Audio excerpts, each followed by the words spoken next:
اعوذ باللہ من الشیطان الرجیم، بسم اللہ الرحمن الرحیم۔ سورہ فرقان پڑھ رہا ہوں، سورہ فرقان۔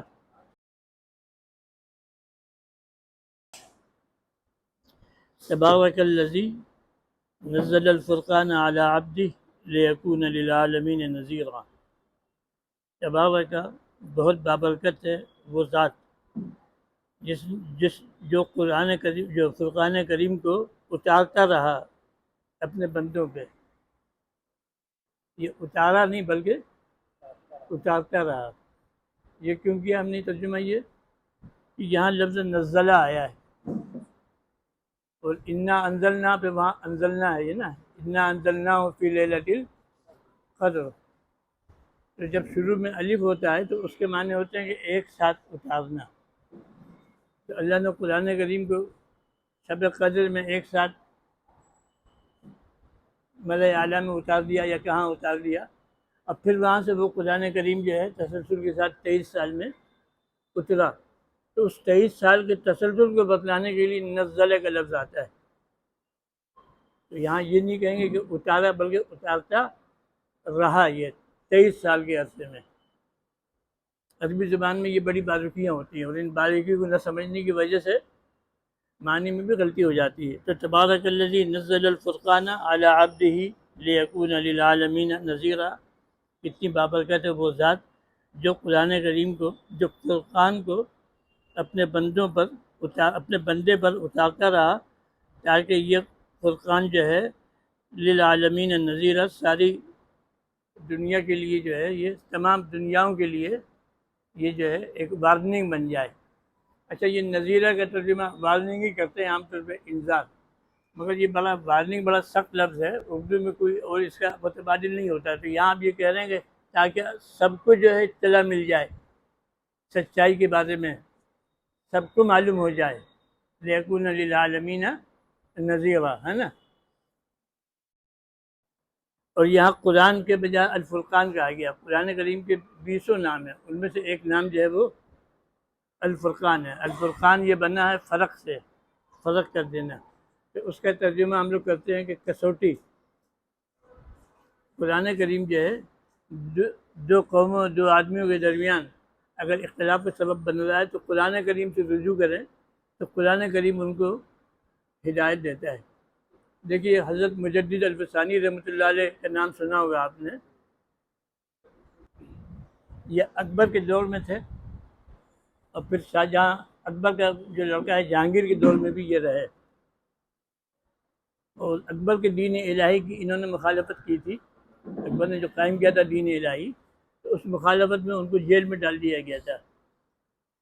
اللہ کا کرم، وہ جیل ہم نے بھی دیکھی، مدھیہ پردیش میں ایک علاقہ ہے چندیری، جہاں سب سے پہلے مغل خاندان کی حکومت قائم ہوئی تھی۔ تو وہ جیل خانہ دیکھا ہم نے، تو وہاں قید رہے وہ، اس کی دیوار بہت اونچی۔ اور ایک اور تھے شیخ عبدالحق محدث دہلوی رحمۃ اللہ علیہ۔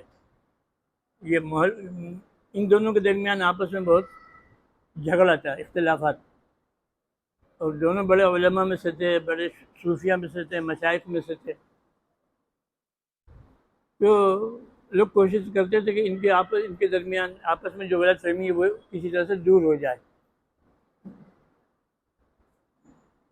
تو یہ فیصلہ ہوا کہ قرآن کریم سے جو ہے مدد لی جائے۔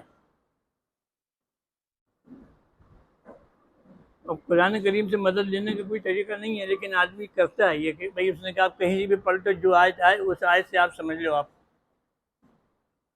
تو یہ ایک دوسرے کو برا بھلا کہتے رہے۔ تو چنانچہ یہ ہوا کہ قرآن کریم لایا گیا،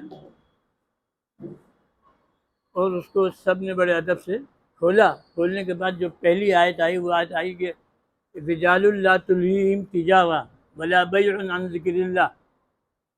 ان دونوں کے اختلافات کچھ بھی ہوں، لیکن یہ دونوں اللہ کے بندے ہیں، دنیا کی کوئی دولت ان کو جو ہے اللہ رب العزت سے پھیر نہیں سکتی ہے۔ یہی آیت آئی۔ اس کے بعد سب نے پھر وہ ایک دوسرے کی مخالفت ترک کر دی انہوں نے۔ تو خیر، اس کی تو ہمیں اجازت نہیں ہے کہ ہم قرآن سے فال نکالیں یا قرآن سے مدد لیں، لیکن قرآن کریم میں تو یہ ہے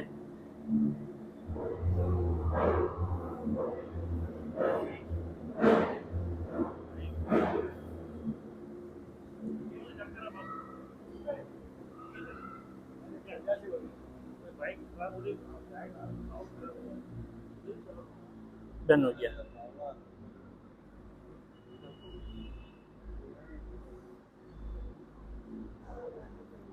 تو قرآن کریم سے انہوں نے مدد لی. اب اسی فرقان میں آگے ایک اور بات ہے کہ مدد کیوں لی انہوں نے. میں نے کہا نا یہ غلط طریقہ ہے کہ آپ قرآن کو کھول کے اور جو آیت پر آیت، لیکن انہوں نے یہ آیت جو ہے انہوں نے کھولا اور وہ آیت سامنے آئی. اور دونوں بہت بڑے عالم تھے. شیخ عبداللہ بھی بہت بڑے محدث تھے، اور مجدد الفسانی رحمۃ اللہ علیہ یہ ہے بہت بڑے جو ہے صوفی بھی تھے اور مصلح بھی تھے. اور انہی کا اثر ہے کہ اکبر کے دور میں دین الہی پھیل گیا تھا. انہی کی کوششوں سے شاہ جہاں تک آتے آتے وہ دین الہی والے جو ملیہ میٹ ہو گئے اور لوگ پھر اسلام کی طرف مائل ہو گئے. اور اس کے نتیجے میں اورنگزیب عالمگیر رحمۃ اللہ علیہ جیسا جو ہے اللہ کا بندہ پیدا ہوا ہی ہے. تو آدمی کوشش کرتا ہے. تو ان کے سامنے ایک اور قرآن کی آیت تھی، وہ شاید اسی میں آگے آئے گی. وہ آیت یہ ہے کہ آپ پوچھیں کہ یہ قرآن کریم کیا ہے، اس کا تعارف کروائیے آپ. تو اس کے مختلف قسم کے تعارف ہوں گے موقع محل کے مطابق، لیکن ایک تعارف یہ ہے کہ اس میں کہا گیا کہ فی ہے ذکرکم افلا تعقلون. یہ مجھ سے بھی کہا جا رہا ہے، آپ سے بھی کہا جا رہا ہے کہ تم قرآن پڑھو، اس میں تم کو اپنا ہی آئینہ نظر آئے گا.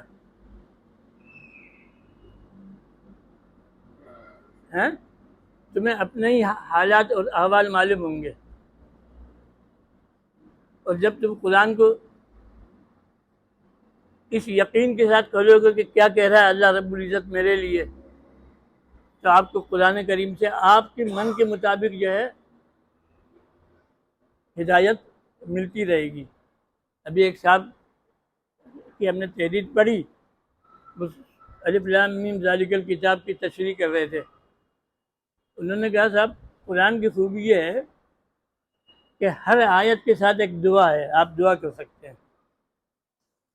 ہر آیت کے ساتھ آپ الف لام میم ذالک الکتاب لا ریب فیہ، آپ دعا کریں گے کہ اے اللہ ہم کو شک و شبہ سے بچا لے. اس قرآن میں کوئی شک و شبہ نہیں ہے، پھر بھی آدمی کو شک و شبہ ہو جاتا نا. ھدی للمتقین، اے اللہ ہمیں بھی ہدایت دے دیجیے، جو ہے متقی بنا لیجیے. تو قرآن کی ہر آیت جو ہے وہ ہمارے لیے ایک طرح سے وہ جو ہے قال نیک ہدایت کا سبب بن سکتی ہے، بشرطے کہ ہم قرآن کریم کو سمجھ کے ہم پڑھیں. ہم یہ تو اللہ کہہ رہے ہیں کہ کتنی بابرکت ہے وہ ذات جو قرآن کریم کو الفرقان کو اتارتا رہا علی عبدہ، اپنے بندے پر. یہ نہیں کہا اپنے رسول پر، اور بھی دوسری چیزیں کہہ سکتے تھے. اور یہی انداز قرآن کریم میں ہر جگہ ملے گا. کلا ان الانسان لیطغی، کیا ہے عبدا اذا صلی، عبدا اذا صلی، سبحان الذی اسری بعبدہ. ایسا ہی سورہ کہف کے شروع میں، سورہ حامیم میں. تو حضور اکرم صلی اللہ علیہ وسلم کو اللہ رب العزت نے جب بھی جو ہے یاد کیا ہے تو وہ عبد کے لفظ سے یاد کیا. تو پتہ چلا کہ سب سے بڑا منصب اللہ کے نزدیک انسان کا عبدیت پہ پورا اترنا ہے. اور یہی تو ہے نا بندگی میں، غلامی میں. اور حضور اکرم صلی اللہ علیہ وسلم سے زیادہ کون اس معیار کو پا سکتا ہے. تو اللہ کا جو حضور اکرم صلی اللہ علیہ وسلم کو خطاب ہوتا ہے عبد کے لفظ سے، یہ خود ہی ثابت کر رہا ہے کہ اس عبدیت کے جو تقاضے ہیں ان تقاضوں کو اللہ کے رسول نے مکمل پورا کیا ہے. اس لیے اللہ انہیں کہہ رہا ہے کہ یہ میرا بندہ ہی ہے. تو آدمی کے لیے سب سے بڑا جو قرآن کریم سے سبق حاصل ہو رہا ہے وہ یہی ہو رہا ہے کہ ہم اس عبدیت کے تقاضوں کو پورا کر رہے ہیں کہ نہیں کر رہے ہیں. جو رسول رحمۃ اللہ عالمین نے اس عبدیت کے تقاضے کی وجہ سے ان کا مقام اتنا ہے، تو انہی کی تابع داری میں ہم بھی کوشش کریں عبدیت کو حاصل کرنے کے لیے، بندگی کو حاصل کرنے کے لیے. تو علی عبدہ لیکون للعالمین نذیرا، تاکہ ساری دنیا کے لیے ایک طرح کا جو ہے سبق پیدا ہو جائے. یہ وارننگ کا اس میں اور کوئی لفظ ہے نہیں اردو میں اس کے لیے. یہ وارننگ میں ایک طرح کا وہ ہوتا ہے، ڈر ہوتا ہے، نہیں، اس کا مطلب یہ ہے کہ تمہارے سامنے حقیقت رکھ دی ہے، منفی پہلو پہ رکھ دی ہے اور مثبت پہلو پہ رکھ دی ہے، تو مثبت پہلو تمہاری مرضی میں ہے تو اختیار کر لو، تو منفی اختیار کر لو، تو وہ اللہ نے ایک کسوٹی تمہارے سامنے رکھ دی ہے یہ۔ اب دیکھیے آگے ہے الذی لہ ملک السماوات والارض، وہ ذات جس نے یہ قرآن کریم جو اتارتا تھا، یہ کون ذات ہے؟ یہ لہو ملک السماوات والارض، زمین و آسمان کی بادشاہت اسی کے پاس ہے، اسی کے لیے ہے یہ۔ ولم یتخذ ولدا ولم یکن لہ شریک فی الملک، اگر آدمی کو دوسرے مذاہب کا مطالعہ ہو تو عیسائیوں کے یہاں کیا ہے کہ وہ جو ہے خدا کو باپ تصور کر کے عیسیٰ علیہ السلام کو اس کا بیٹا مانتے ہیں، تو اللہ نے اس کی تردید کی کہ لم یتخذ ولدا، اللہ کا کوئی لڑکا اولاد نہیں ہے۔ احرام، یہ جو پارسی ہیں ان کے دو خدا ہوتے ہیں، خیر و شر، آگ اور نور، تو ان کا کہا گیا کہ ولم یکن لہ شریک فی الملک، وہ بھی شریک نہیں ہے اللہ رب العزت کے ساتھ اس بادشاہی میں، تنہا ہے اللہ رب العزت۔ ولم یکن لہ شریک فی الملک وخلق کل شیء فقدرہ تقدیرا، اور اسی اللہ رب العزت نے ہر چیز پیدا کی اور ہر چیز کے لیے اس نے وقدرہ تقدیرا۔ اب اس کا ایک مفہوم جو ہوتا ہے کہ تقدیر بنا دی ہر چیز کے لیے، جب ہماری تقدیر ہی بن گئی تو ہم اچھے ہوں یا برے ہوں ہماری کیا ذمہ داری ہے؟ کچھ بھی نہیں ہوئی نا ذمہ داری۔ تو یہ غلط تصور ہے جو ہم کو مل جائے کہ اللہ رب العزت نے اس کے لیے اس کی ہر ضرورت کی چیز جو ہے وہ اس کے مقدر میں لکھ دی ہے اس دنیا کے اندر، چاہے اس کا تعلق دنیا سے ہو چاہے اس کا تعلق آخرت سے ہو، سب کے لیے اللہ نے جو ہے ایسے اسباب فراہم کر رکھے ہیں کہ جو اس کو اگر وہ بیداری کے ساتھ اللہ کے بارے میں سوچے تو وہ صحیح نتیجے پر پہنچے گا۔ وہ وقدرہ تقدیر ہے، یہ ہمارے یہاں جو تقدیر کا مفہوم ہوتا ہے نا، اور اس کی وجہ سے حالات بھی کہتا ہے صاحب کہ یہ تقدیر جو ہے یہ انسان کے جو افعال ہیں دو طرح کے ہوتے ہیں، ایک افعال اختیاری ہوتے ہیں اور ایک افعال اجباری ہوتے ہیں۔ اختیاری افعال جو میں نے اپنے لیے اپنی پسند سے جو چیز چن لی، اور اجباری افعال کہ ہمیں بھوک لگتی ہے، ہمیں پیاس لگتی ہے، ہمارے ہاتھ ہیں، ہمارے پیر ہیں، یہ ہم نے اپنی مرضی سے نہیں بنائے۔ تو ہاتھ اور پیر اور یہ سب چیزیں جو اجباری جو ہیں وہاں تو اللہ نے ہمارے لیے تقدیر لکھ دی ہے۔ منہ بنا دیا یہ بات کرنے کے لیے، کان بنا دیا یہ سننے کے لیے، پیر بنا دیے یہ چلنے کے لیے، لیکن جو اختیاری ہے وہاں اللہ رب العزت نے اپنی تقدیر کو مسلط نہیں کیا ہے۔ جبھی تو کہتے ہیں نا اختیاری ہے تمہارے لیے۔ حضرت علی رضی اللہ تعالیٰ عنہ سے پوچھا گیا تقدیر کیا ہے، تو وہ کھڑے ہوئے تھے تو ایک پیر انہوں نے اٹھا لیا، ایک پیر انہوں نے اپنا اٹھا لیا، کہنے لگے اب ہم نہیں چل سکتے ایک پیر سے، یہ تقدیر ہے، اور دونوں پیر ہم استعمال کریں تو آسانی سے ہم چلتے ہیں، یہ ہمارا اختیار ہے یہ۔ تو اس کو ذہن میں رکھیے کہ اللہ رب العزت نے ہماری تقدیر یہ نہیں بنائی ہے کہ ہم غلط کام کریں گے یا اچھے کام کریں گے، ہمیں وہاں اختیار دے دیا۔ تقدیر تو اللہ نے جو ہے جو فزیکل جو چیز ہے ضرورت ہے ان کے حساب سے بنائی ہے۔ ہمارے پاس ایک دل ہے، ہمارے پاس ایک پیٹ ہے، ہمارے پاس جو ہے وہ بہت ساری چیزیں ہیں، یہ ساری چیزیں اللہ نے ہم کو بنا دی، ہم اس کو تبدیل کرنا چاہیں تو تبدیل نہیں کر سکتے، وہاں ہم تقدیر کے تابع ہیں ہم یہ، اور اس پہ کوئی سوال نہیں پیدا ہوتا ہمارے اندر۔ تو وقدرہ تقدیرا، فقدرہ تقدیرا، واتخذوا من دونہ آلہہ، لوگوں نے اللہ کو چھوڑ کر من دونہ، قرآن کریم میں دو طرح کے الفاظ آتے ہیں یہیں پہ، واتخذوا من دونه واتخذوا مع اللہ ہے، کہیں تو یہ آتا ہے کہ اللہ کے ساتھ کسی اور کو شریک مت ٹھہراؤ، اور کہیں یہ آتا ہے کہ اللہ کو نظر انداز کر کے کسی اور کو خدا مت بناؤ۔ تو اللہ کو نظر انداز کر کے کسی اور کو خدا مت بناؤ، یہ وہ لوگ ہیں جو مشرک ہیں، کافر ہیں، اور جو اللہ کے ساتھ دوسروں کو بھی خدا مانتے ہیں وہ ہم لوگ ہیں۔ ہم اللہ کو بھی تو مانتے ہیں نا، اللہ ہی کو تو مانتے ہیں، اور اللہ کے ساتھ ساتھ ہم قبروں میں جا کے ان سے استغاثہ کرتے ہیں، یا علی کہتے ہیں، یا مدد کہتے ہیں۔ اور صرف وہی نہیں، بلکہ ہم اپنی ضرورتوں کو پورا کرنے کے لیے ناجائز ذرائع بھی اختیار کرتے ہیں۔ ہم یہ ناجائز ذرائع جب اللہ نے منع کیا یہ ہے، ہم لوگوں کے ساتھ برے معاملات بھی کرتے ہیں۔ اللہ نے حکم دیا کہ برے معاملات مت کرو، تو گویا تم نے اللہ کو بھی مانا، اور اللہ کے ماننے کے ساتھ ساتھ اپنی ضرورتوں کو بھی تم نے جو ہے وہ اللہ کے مقابلے میں کھڑا کر دیا۔ جہاں تمہاری ضرورت حارج ہو گئی، وہ جو ہے جہاں تمہاری ضرورتیں جو ہیں وہ کیا بولتے ہیں حاجب ہو گئی، تمہارے سامنے آ گئی، تم اللہ کو تم بھلا بیٹھے، تم یہ تو تم اللہ کو بھی مان رہے ہو، تم اس کو بھی مان رہے ہو۔ اللہ نے تو تمہاری تقدیر میں بہت ساری چیزیں لکھ دی ہیں، بس ہم کو ذرا امتحان دینا ہے ہم کو۔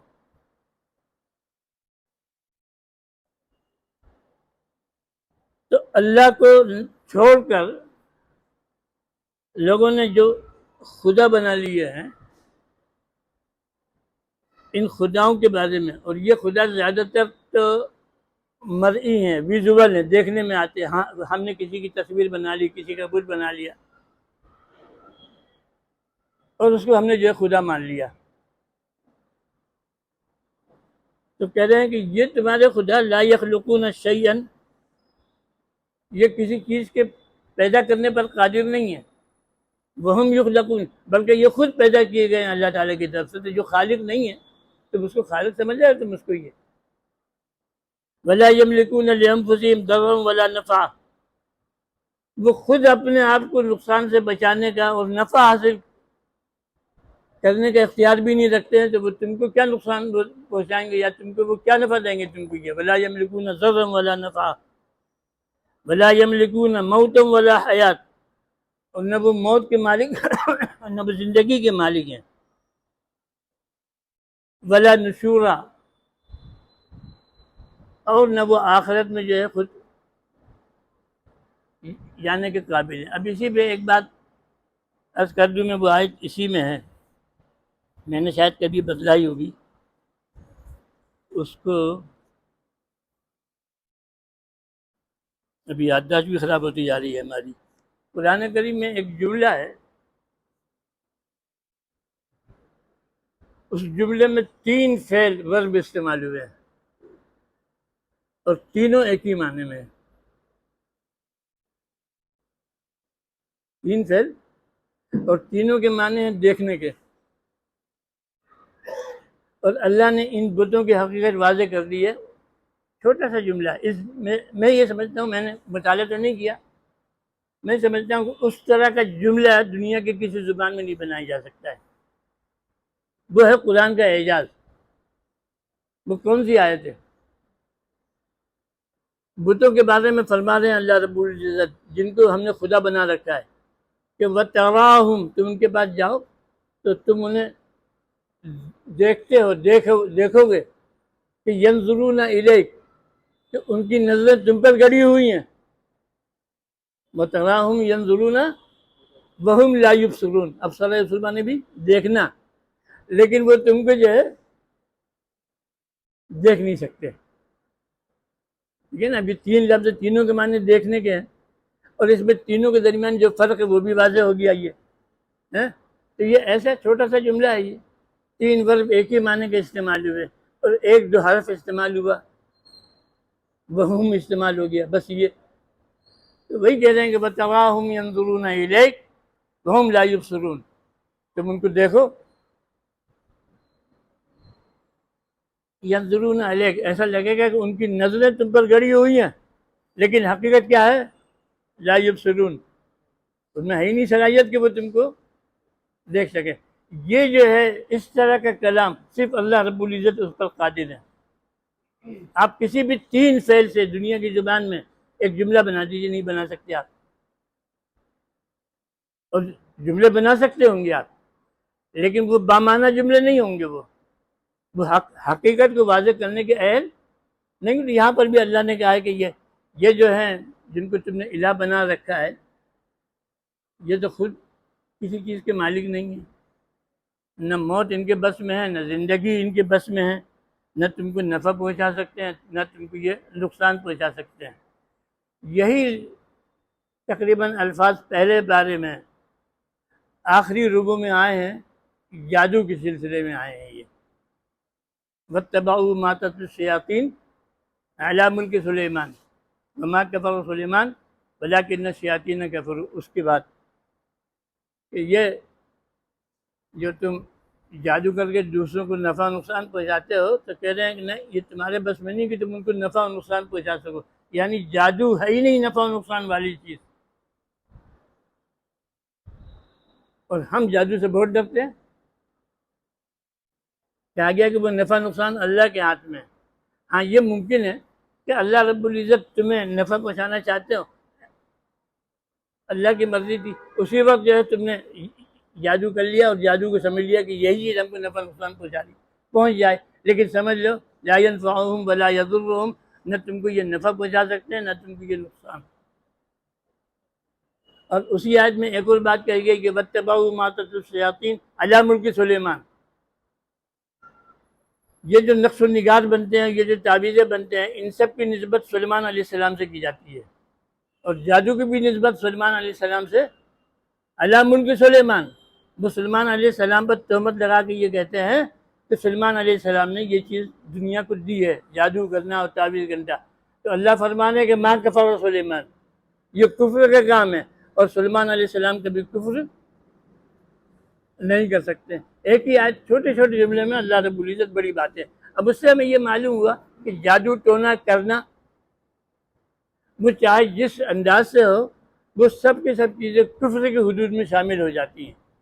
انہی میں یہ تعویذ گندہ بھی جو ہے آ جاتا ہے بخاری شریف میں، اور یہ حدیث کئی کتابوں میں ہے کہ الرقی، جادو ٹونا کرنے والا، پھوک پاک کرنے والا جنت میں نہیں داخل ہوگا۔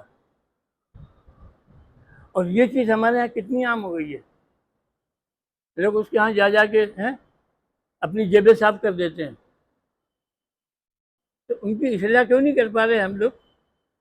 اس لیے کہ ہم خود قرآن سے واقف نہیں ہیں، تو ہم ان تک کیا بات پہنچائیں گے؟ ہمارا سارا مبلغ علم جو ہے وہ بزرگوں کی روایتیں ہیں، فلاں بزرگ نے یہ کہا، فلاں نے، کچھ بھی ہے اس بزرگ کی بس کہی ہوئی بات اٹل نہیں ہو سکتی جتنی اٹل بات اللہ رب العزت کی اور حضور اکرم صلی اللہ علیہ وسلم کی ہو سکتی ہے۔ تو فرما رہے ہیں وقال الذین کفروا ان ھذا الا افک۔ حضور اکرم صلی اللہ علیہ وسلم قرآن کو پیش کرتے تھے لوگوں کے سامنے، تو لوگ کیا جو ایمان نہیں لانا چاہتے تھے، تو ان کے پاس ایک دو چیزیں تھیں کہ یا تو حضور کو وہ مجنون ثابت کر دیں، سورہ قلم میں ہے ما انت بنعمت ربک بمجنون، یا تو ان کو وہ مجنون ثابت کر دیں، یا یہ کہیں کہ تمہارا یہ کلام جو ہے اللہ کا کلام نہیں ہے، تم نے جھوٹے طور پہ جو ہے یہ کلام بنا کے پیش کر دیا۔ اس پہ ایک صاحب نے بڑی اچھی بات لکھی کہ یہ سب لوگ مل کے اگر مجھے جھوٹا کہنا شروع کر دیں، سب لوگ مل کے، اور میں سچا آدمی ہوں، تو نیا آنے والا کہے گا صاحب اتنے ان کے لوگ ہیں جو ہمیشہ ملتے ہیں، جب وہ جھوٹا کہہ رہے ہیں تو یقیناً یہ جھوٹا ہی ہوگا، ہے نا؟ یہ اس سے دل پہ برا اثر پڑتا ہے۔ اللہ کے رسول کے ساتھ بھی یہی سب چیزیں تھیں، اور مجنون تو کہنا عام ہے کہ بات تھی ہے، تو وہاں اللہ کہہ رہے ہیں کہ ماں انت بنعمت ربک کے بارے، تم ان لوگوں سے اثر مت لو، میں جانتا ہوں کہ تم مجنون نہیں ہو، اور یہ اللہ کی تم پر بہت بڑی نعمت ہے یہ، اور کبھی تم مجنون ہو بھی نہیں سکتے ہو تم۔ تو قرآن کے بارے میں ایک تو یہ چیز ہو گئی، دوسری چیز یہی ہے کہ یہ افک ہے، یہ بہتان ہے، یہ قرآن کچھ نہیں ہے۔ افطرا ہو، یہ محمد رسول اللہ صلی اللہ علیہ وسلم نے قرآن کو گڑھ لیا ہے. اس وقت تو کوئی ان کے سامنے مثال نہیں تھی کہ یہ کہہ سکیں کہ قرآن آپ نے فلانے سے. لیکن اب جو مستشرقین آئے، اورینٹیلسٹ، غیر مسلم علماء جو اسلام کی مخالفت کرتے ہیں، تو ان کے پاس ایک ہی دلیل ملتی ہے کہ آپ جو ہے وہ آپ کی اہلیہ حضرت خدیجہ کبریٰ رضی اللہ تعالیٰ عنہ آپ کو لے کر گئے تھے راہب کے پاس. کیا نام تھا اس راہب کا؟ ورقہ ابن نوفل. اور وہ عیسائی تھا ورقہ ابن نوفل. تو اس ورقہ ابن نوفل نے آپ کو قرآن سکھا دیا. سوال یہ ہے کہ ایک دن میں اگر ورقہ ابن نوفل یہ قرآن سکھا سکتا ہے تو آپ بھی جائیے اس سے 1 سال پڑھ لیجیے اور ایسا قرآن لے کر آ جائیے آپ. لیکن باوجود ہزاروں دشمنی کے، ہزاروں کوششوں کے، آج تک قرآن کو جھوٹا ثابت نہیں کیا جا سکا. تو وہ اور کیا تھا ان کے سامنے؟ اچھا، وہ خود بھی جانتے تھے حضور اکرم صلی اللہ علیہ وسلم کو، تو انہوں نے کبھی آپ کے منہ سے جھوٹ نہیں سنا. اگر وہ کہتے تھے کہ یہ جھوٹا ہے یہ، تو لوگ کہتے ہیں کہ ہم نے تو آج تک جھوٹ.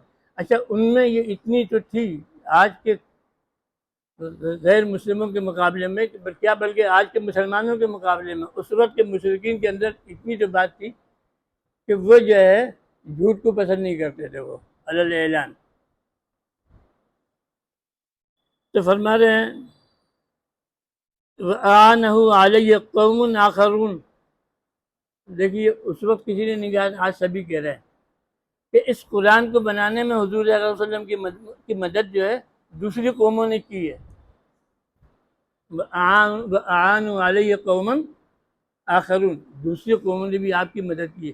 تو بھائی کہ آپ کی زندگی میں دوسری قوموں سے آپ کو ملنے کا اتفاق کب ہوا؟ آپ تجارت میں گئے تھے 40 سال سے پہلے، 20 سال کی عمر میں. اگر وہاں آپ نے سیکھا تو وہ قرآن 20 سال کی عمر میں آپ پیش کر دیتے. 40 سال تک تو آپ نے کچھ کیا ہی نہیں، اس کے بعد اچانک جو ہے یہ ہوا ہی ہے. تو یہ سارے الزامات جو ہیں وہ سب ڈھکوسلے الزامات ہیں. کوئی بھی ایک الزام کھڑا نہیں رہ سکتا اپنی بنیاد پہ. فقط جاؤ ظلم وزورا. اور یہ جو دوسری قوم نے حضور کو سکھایا ہے، یہ انہوں نے جو ہے حضور کے ساتھ جھوٹ اور ظلم کا معاملہ کیا، یا لوگوں کے ساتھ. یہ الزام کی ایک شکل تھی. یہ وقالوا اساطیر الاولین. قرآن پر جو الزامات لگائے گئے ہیں ان تمام الزامات کی اس آیت میں وقالوا اساطیر الاولین. اور یہ بھی کہتے تھے کہ یہ جو قرآن کریم کیا ہے، یہ پچھلوں کے واقعات ہیں. یہ اساطیر الاولین ہے یہ. اچھا، اساطیر جو ہے یہ عربی لفظ ہے. اسی عربی لفظ سے انگلش میں اسٹوری بنا ہوا ہے نا. جب دوسری زبان میں الفاظ جاتے ہیں تو تھوڑی بہت تبدیلی ہو جاتی ہے. تو اسٹوری جو ہے اسی اسطورہ، اساطیر کا واحد اسطورہ ہے. اسطورہ سے اسٹوری ہوا یہ. اور قرآن کریم کے سینکڑوں الفاظ ایسے ہیں جو انگلش زبان میں بھی اور دوسری زبان میں بھی پائے جاتے ہیں، تھوڑا سا ان میں تبدیلی ہوئی ہے بس. وقالوا اساطیر الاولین اکتتبھا. اس کو انہوں نے اپنی طرف سے گڑھ کے لکھ لیا ہے. فہی تملی علیہ بکرۃ واصیلا. اور یہی قرآن جو ہے ان کو بار بار جو ہے سنایا جاتا ہے. یہ اس کی تفصیل میں بھی نہیں کرتا، بہت دیر ہو جائے گی. اللہ رب العزت فرما رہے ہیں کہ قل، لوگوں کو بتلا دیجئے، انزلہ الذی یعلم السر فی السماوات والارض. اس کو اس ذات نے اتارا ہے. انزلہ لفظ آ گیا، دیکھیں وہاں نزلہ تھا، یہاں انزل. اس کو اس ذات نے اتارا ہے جس ذات کے ہاتھ میں جو ہے زمین و آسمان کی کھلی اور مخفی ہر چیز کا علم موجود ہے. یعلم السر، جو مخفی چیزوں کو بھی جانتا ہے، اور السماوات والارض، یعلم السر فی السماوات والارض، آسمان و زمین میں جو کچھ بھی ہے سب اس کا علم ہے. سری چیزوں کا بھی اس کو علم ہے. صرف سری چیزوں، جس کو سری کا علم ہوگا تو اس کو ظاہری چیزوں کا بھی درجہ بہتر علم ہوگا. وقالوا ما لهذا الرسول یأکل الطعام ویمشی فی الاسواق، لوگ کہتے ہیں یہ کیسا اللہ کا رسول ہے۔ پہلے یہ تصور تھا کہ یہ جو رسول ہوتے تھے یہ انسان نہیں ہوتے تھے، انسان کے باہر کے کوئی چیز، دیوی دیوتا وغیرہ ہوتے تھے۔ اب دیوی دیوتا جو ہوں گے ان کو کھانے پینے کی ضرورت نہیں ہے، تو وہ کہتے تھے یہ کیسا رسول ہے یہ، لا یاکل الطعام، یہ تو کھانا بھی کھاتا ہے، ویمشی فی الاسواق، اور بازاروں میں گھومتا پھرتا بھی ہے۔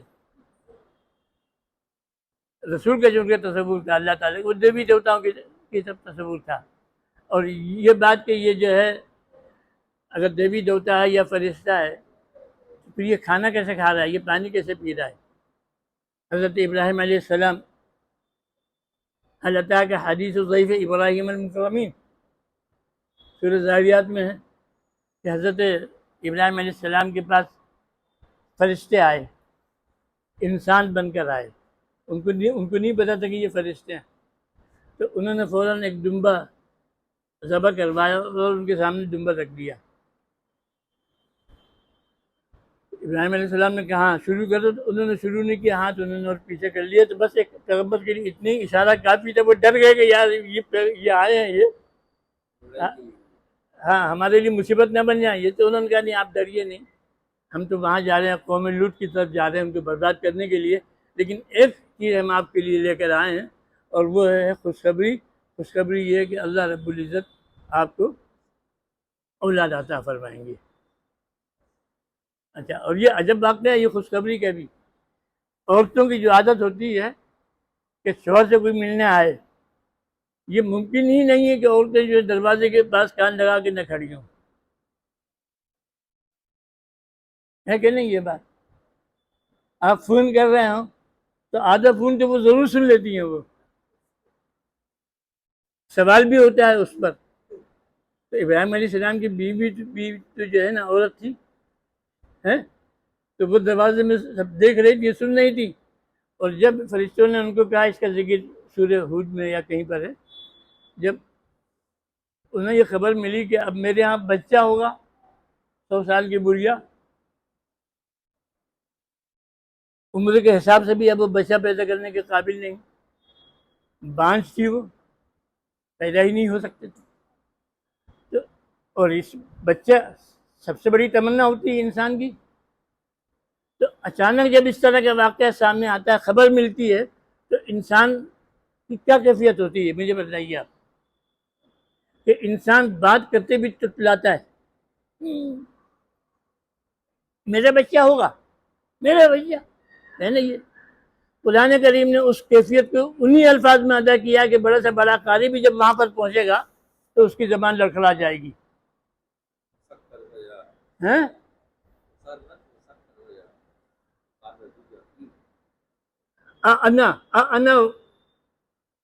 انا کے الفاظ ہیں نا، کیا ہے انا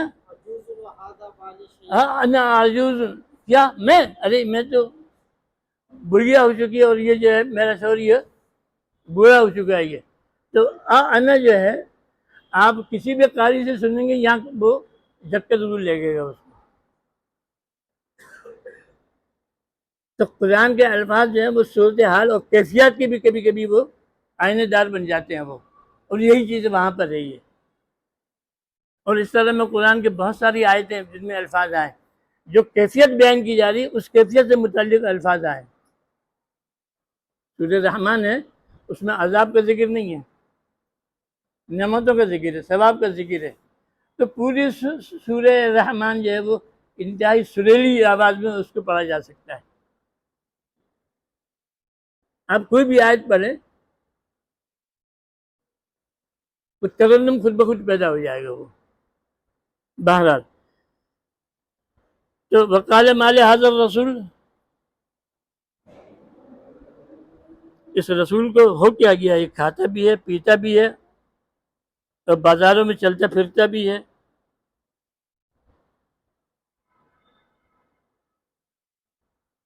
کیوں نہیں اس کی طرف کوئی فرشتہ اتارا جاتا ہے؟ لولا انزل الیہ ملک فیکون معہ نذیرا، تاکہ وہ فرشتے کی شکل میں ہمارے سامنے آ کے لوگوں کو یہ بتلاتا ہے کہ یہ جو ہے رسول صحیح ہے۔ یہ جب قبول نہ کرنا ہو آدمی کو تو ہزار بہانے اس کے لیے ہو جاتے ہیں وہ۔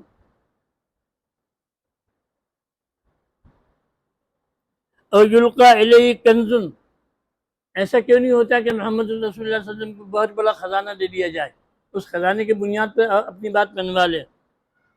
اور تکون لہ جنہ، یا اس کے لیے اللہ ایک باغ جو ہے پیدا کر دیں اور اس باغ کے پھلوں میں سے یہ کھائے اور پئیں۔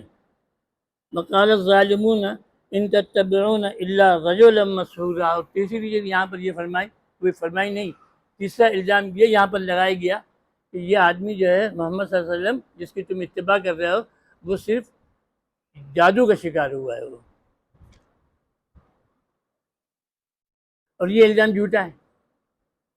ان تتبعون الا رجلا مسحورا، مسحور سحر سے بنا ہے جس پر جادو کر دیا گیا ہو۔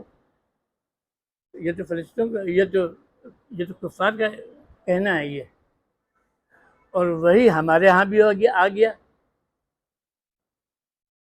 کہ جو حضور پہ جادو ہوا تھا، کہتے ہیں نہیں کہتے ہیں لوگ،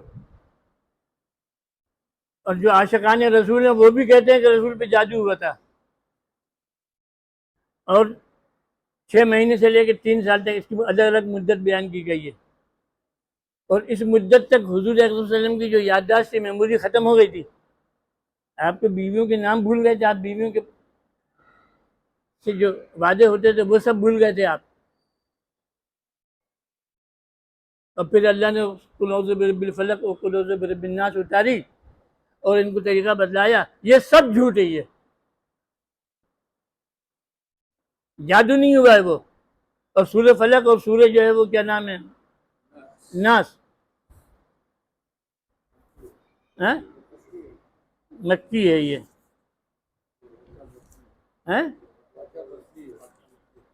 ہاں دیکھیے مکی ہے یہ۔ جادو کا واقعہ مدینے میں ہوا اور یہ دونوں صورتیں مکی میں یہ ہے جی۔ ہاں میں سمجھا نہیں آپ کی بات، تو ہاں 5 سال پہلے یہ ہوا، یہ تو آخری دور میں ہوا تھا حضور اکرم صلی اللہ علیہ وسلم کے ساتھ جادو کا، جب آپ مدینہ تشریف آئے تھے۔ مدینہ میں کتنے سال رہے تھے آپ؟ 10 سال رہے تھے۔ تو یہ واقعہ غلط ہے، یہ ہم مسلمان وہیں جا کے بیٹھتے ہیں، یا ہم اس مکھی کی طرح جو ہمیشہ گندگی میں جا کر بیٹھتی ہے، تو اس کو سمجھ لیجئے۔ اگر 3 سال تک آپ کی یادداشت ختم ہوئی تو اس 3 سال کے عرصے میں جو قرآن نازل ہوا ہے جی، آخری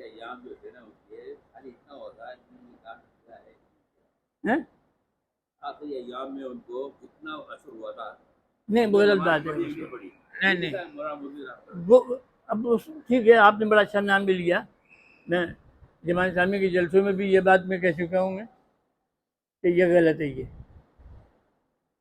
یہ غلط ہے، یہ آپ نے لکھ دیا، اس کی کوئی وہ نہیں ہے کہ علامہ انور شاہ کشمیری بھی قائل ہیں اس بات کے، علامہ طنطاوی بھی قائل ہیں اس بات کے، سید قطب بھی قائل ہیں اس بات کے، یہ بڑے بڑے مفسرین ہیں کہ یہ جو ہے حضور اکرم صلی اللہ علیہ وسلم پر جادو نہیں ہوا، اور حضور پہ اللہ تو فرما رہا ہے کہ واللہ یعصمک من الناس، سورہ مائدہ میں، کہ اللہ تمہاری لوگوں کے شر سے تمہیں جو بچا کے رکھے گا، اور وہاں لوگوں نے شر آپ کے ساتھ کیا اور آپ بچ نہیں سکے، آپ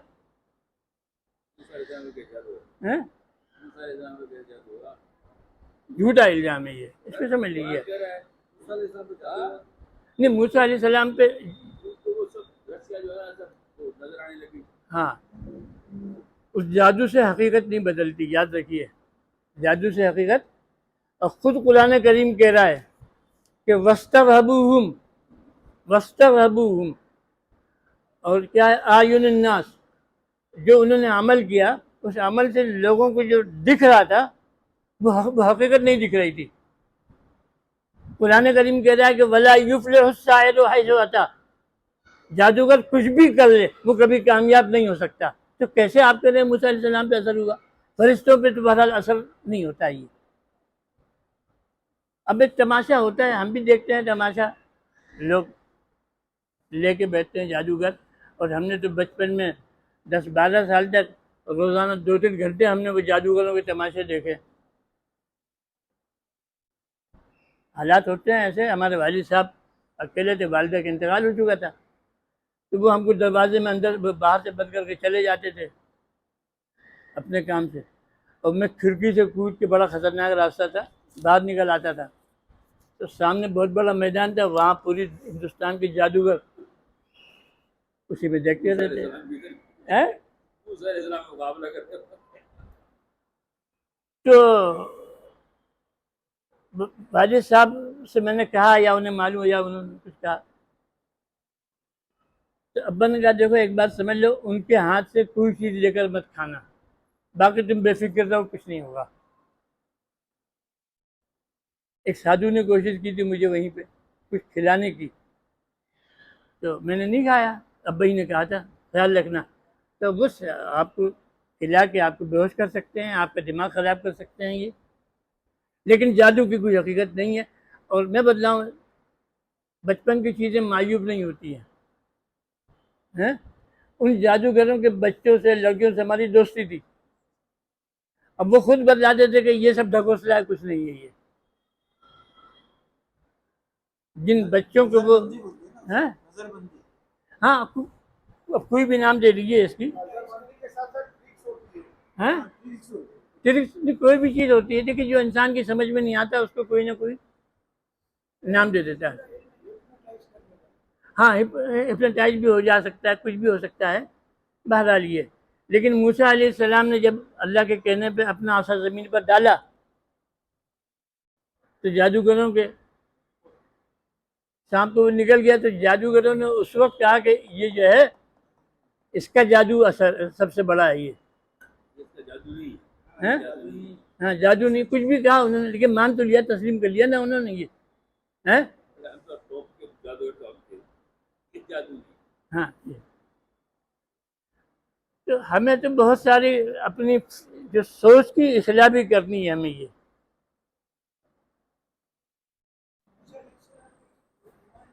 جی ہاں آمنا برب ہارون و موسیٰ، کہ ہم موسیٰ اور ہارون کے رب پر جو ہے ایمان لے آتے ہیں. تو جادو اگر ہوتا تو موسیٰ علیہ السلام کا عصا جو ہے، جو اللہ نے جس کو سانپ بنایا تھا، موسیٰ علیہ السلام نے نہیں بنایا تھا سانپ، وہ عصا ان کے سانپ کو نہیں کھا سکتا تھا، اس لیے کہ حقیقی سانپ جو ہوگا وہی کھائے گا جو غیر حقیقی ہوگا. اس کو لوگ کھا لیں گے لیکن وہ خود کھانے کے قابل نہیں ہے. تو بہرحال یہ آپ ذہن میں رکھیے، حالات بعض ایسے ہوتے ہیں، بعض معلومات ہوتی ہیں، بعض چیزیں ہوتی ہیں. بہت سارے علماء اس کے حق میں ہیں، بہت سارے علماء کہتے ہیں کہ نہیں، جادو کی کوئی حقیقت نہیں ہے، اور میں بھی انہی میں ہوں کہ جادو کی کوئی حقیقت نہیں ہے. یہ صرف ہمارا نفسیاتی معاملہ ہے کہ ہماری نفسیات کو وہ متاثر کر دیتے ہیں. وہ کچھ کہہ رہے ہیں؟ کچھ نہیں ہوا تھا، کوئی واقعہ نہیں ہوا ایسا. اور جس راوی سے یہ واقعہ مشہور ہے اس نے حضرت عائشہ سے سنا، اس راوی نے حضرت عائشہ کو دیکھا بھی نہیں ہے اس نے. اور حضرت عائشہ سے اگر اس نے سنا ہے یہ، تو حضرت عائشہ سے تو کوئی روایت ہونی چاہیے نا. جس نے یہ واقعہ دیکھا ہے بقول ان کے عائشہ سے، تو عائشہ سے کوئی روایت نہیں ہے اس کی.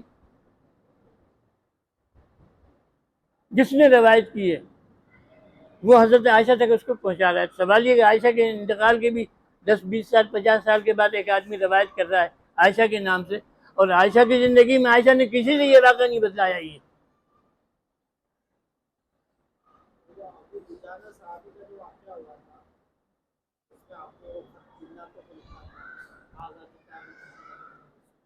وسلم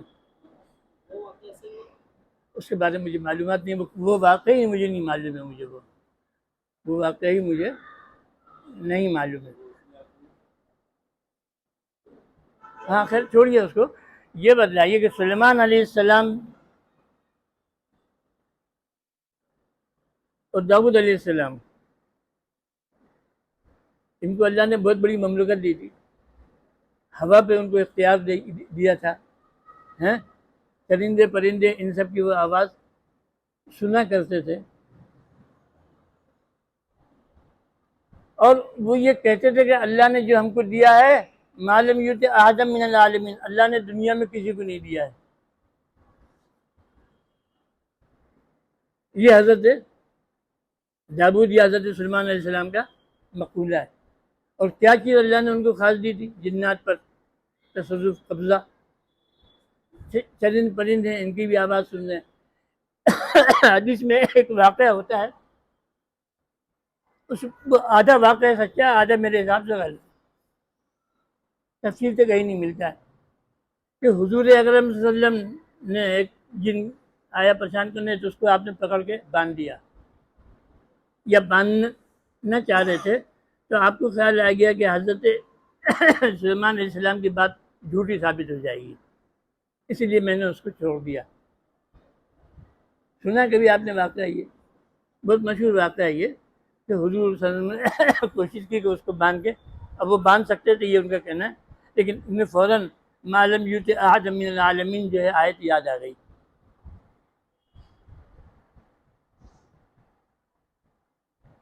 جس میں کہا گیا کہ دنیا میں یہ علم کسی کو نہیں ملا،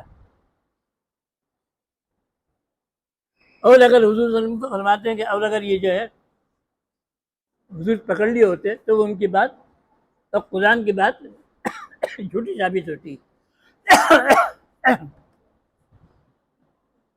جب ٹائم ہو تو بدلا جائے گا۔ ہو گیا۔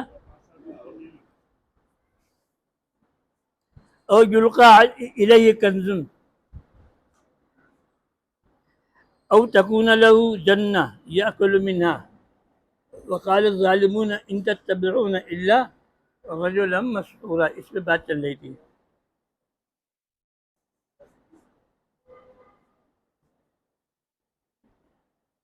اللہ فرما رہے ہیں دیکھو لوگوں کو کیسی کیسی باتیں کرتے ہیں، انظر کیف ضربوا الامثال،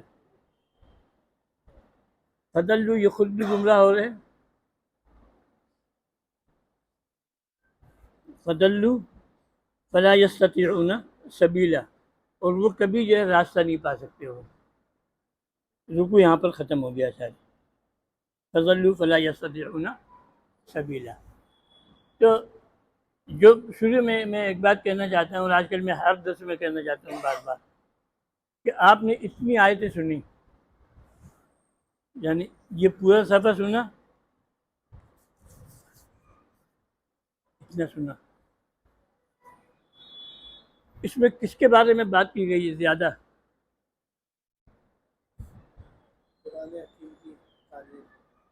نہیں نہیں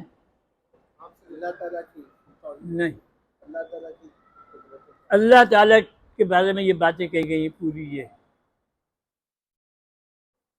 پتہ یہ چلا کہ یہ قرآن کریم جو ہے صرف اللہ تعالیٰ کو سمجھنے کی چیز ہے۔ یہ ہم دنیا میں ہر چیز کو سمجھنے کی کوشش کر رہے ہیں، مگر قرآن کریم پڑھ کے اللہ کو سمجھنے کی، اس لیے کہ دنیا میں ایک ہی ہستی ہے جس کے ہاتھ میں سب کچھ ہے، اس کا صحیح اب تک ہم نے تعارف حاصل نہیں کیا خدا کا، ما قدر اللہ حق قدری، اور یہی چیز ہم کو اپنے اندر پیدا کرنی ہے۔ یاد رکھیے، قرآن پہ درس ہوتا ہے، اللہ کے علاوہ ہر چیز پہ بات کی جاتی ہے۔ آپ کوئی بھی قرآن کی صورت پڑھ لیجیے، اس میں صرف اللہ ہی کا ذکر کیا گیا ہے۔ اس کا مطلب یہ کہ ہم کو ڈائریکٹ اللہ ہی سے منسلک ہونا چاہیے، اور جب اللہ سے منسلک ہوں گے تو اللہ کی عادات و صفات ہمیں کسی اور میں نظر نہیں آئیں گی۔ ہمیں یہ شروع میں یہی بات کرنا چاہا تھا، میں آگئی بات۔ اللہ رب العزت ہمیں آپ کو جو ہے سمجھنے کی توفیق عطا فرما۔